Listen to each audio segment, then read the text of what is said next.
Thank you for joining us today, Oleksandr. Can you tell us very simply, why have you decided to nominate President-elect Donald Trump for the Nobel Peace Prize? Well, for two reasons.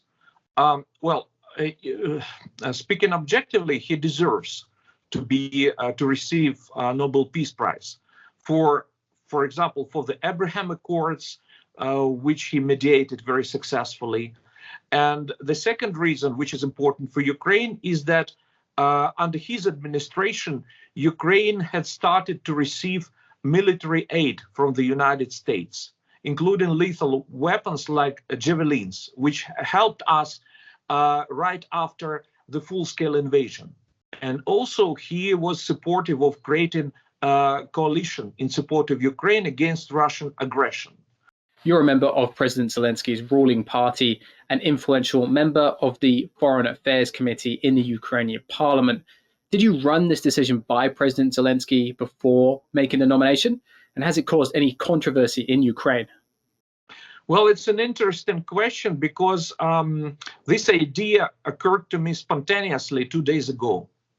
And I decided to act immediately. So it was my idea and my risk. For politicians, of course, any kind of ideas like that, original ideas, they might cause problems. But I didn't consult anyone. I mean that I didn't talk to the Ministry of Foreign Affairs. I didn't talk to the office of the president. It was purely my own decision. And I bear all responsibility and all risk for this decision. Obviously, as you say, there's a number of conflicts going on around the world right now. Let's start with the one nearest to your heart.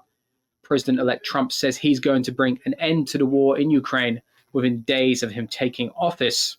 If Trump suggests that Ukraine cede territory in order to get a peace with Russia, would you agree with that?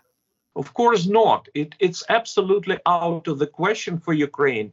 That's why it's not only about Ukraine. It's not only about our territorial integrity. It's about the fate and future of the humankind and the world order. That's why it's so important.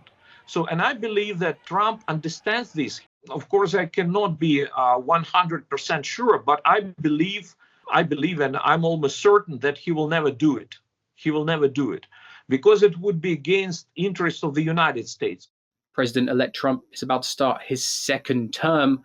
The outcome of many of these conflicts is not yet known. Is it fair to say that this is more of a wishful thinking nomination than one that's based on what he's actually achieved? Well, it's hope, but it's not wishful thinking. You know, it has both sides. On the one hand, in this way, I wanted to express our gratitude for what was already done by Trump to support Ukraine. So it's a gesture of gratitude.